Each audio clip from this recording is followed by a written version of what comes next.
Mariners Church.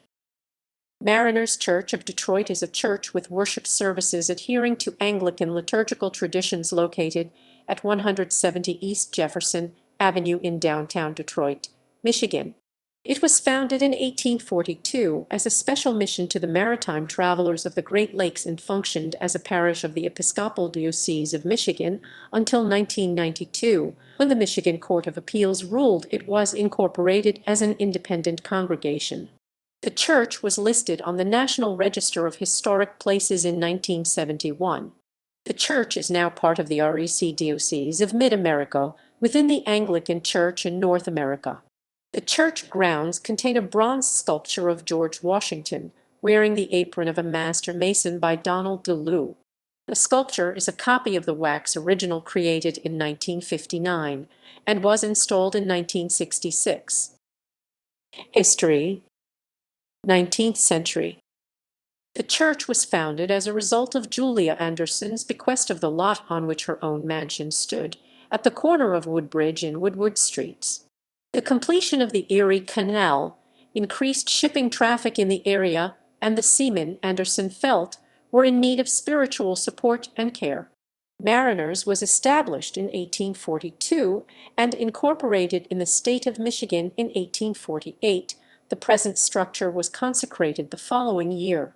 The original wood-frame church was sold to the Congregation of Historic Trinity Lutheran Church for $200 when the current structure was completed. The Trinity congregation moved the building to Larned and Rivard Streets. Prior to the Civil War, the church was a stop on the Underground Railroad which black slaves followed north to Canada and freedom.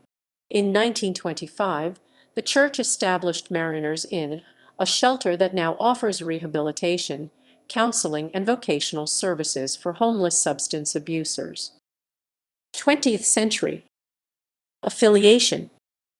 In August 1990, the Episcopal Diocese of Michigan filed a lawsuit claiming jurisdiction over Mariners Church as a parish within the Episcopal Church. Mariners Church held that it is an independent congregation free of denominational ties, while the Episcopal Church held that it had always considered the church an Episcopal congregation.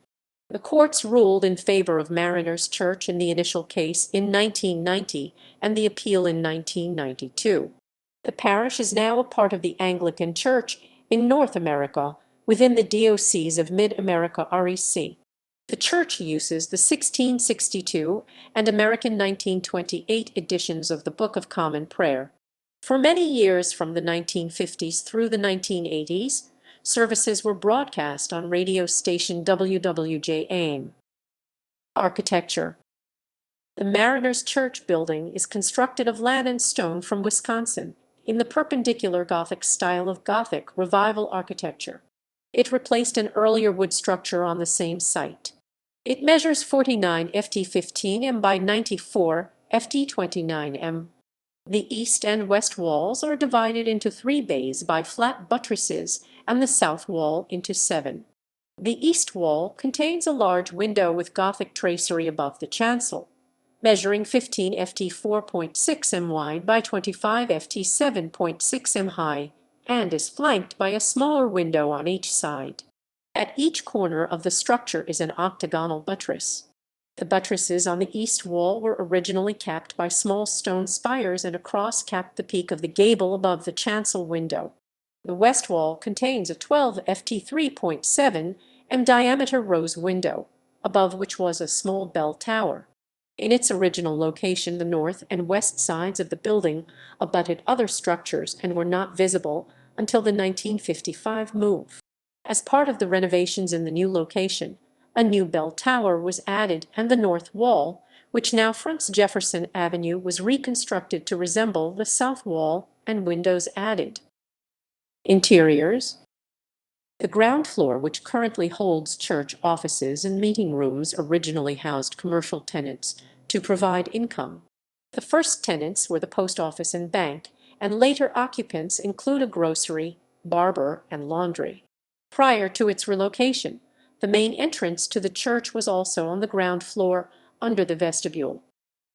Sanctuary. The sanctuary is 43 ft 13 m by 75 ft 23 m with an organ gallery at the rear. The ceiling is wood with exposed beams artificially grained to resemble oak. The walls are covered by a fabric-backed vinyl. The 1849 pipe organ was installed by the Garrett House Organ Company of Buffalo. This was replaced in 1966 by an organ given by architect Ralph Calder in memory of his wife. In 2007, D.F. Pilzecker and Company installed an organ with 78 ranks of pipes to replace the 1966 instrument. The stained glass windows were created by the J&R Lamb Studios of New York City in 1955. The rose window on the west facade was a gift of the Browning family in memory of their mother Bertie Ann Browning. Replicating a ship's compass, the window is an appropriate tribute inasmuch as the Browning family was associated with shipping on the Great Lakes through the Browning Steamship Company and owned the Bob Lowe boats and Bob Lowe Island. The windows on the side walls contain scenes from the history of Detroit and the Bible. 1971 renovations. In 1971, a second phase of renovations expanded the chancel area, restored and refinished the altar, reredos, pews and floor, upgraded lighting, sound, and electrical systems, covered sanctuary walls with vinyl, replaced the wooden tracery of the rose window with stone, installed an air conditioning system, and painted it. Commemorating those lost at sea, at sea, at sea, at sea. Established to serve mariners, the church holds a blessing of the fleet every March for those going to sea, and a Great Lakes Memorial service every November for those who have lost their lives at sea. The church's bell toll to 29. The church continued to hold an annual memorial, reading the names of the crewmen and ringing the church bell until 2006. The church is mentioned in Gordon Lightfoot's song The Wreck of the Edmund Fitzgerald, which goes in a musty old hall in Detroit. They prayed in the Maritime Sailors' Cathedral. The church bell chimed till it rang 29 times for each man on the Edmund Fitzgerald. In 1985, Lightfoot performed the ballad at the 10th memorial service for the Edmund Fitzgerald. After viewing the sanctuary, Lightfoot proclaimed to the congregation that he wrote the song under a false impression and would in future performances refer to the church as a rectors. Horace Hills 1849, Rufus Murray 1856, Alfred Lee Brewer 1859, A.M. Lewis 1865, E.W. Flower 1872, William Charles 1877, Paul Ziegler 1855-1915, Hubert W. Wells 1915-1917, Harry C. Robinson 1917-1921, John H. Lever 1921-1925, Harry I. Pearson 1925-1929, George Backhurst 1929-1942, David R. Koval 1942-1946, G. Paul Musselman 1946-1953, Elmer B. Usher 1956-1964, Richard W. Ingalls, S.R. 1965-2006, Richard W. Ingalls, Jr., 2006-2012, William Fleming 2013-2018, Jeff Hubbard 2018-present from 1925 to 1957. Mariners Church did not have regular services. Instead, the rector served as superintendent of Mariners Inn.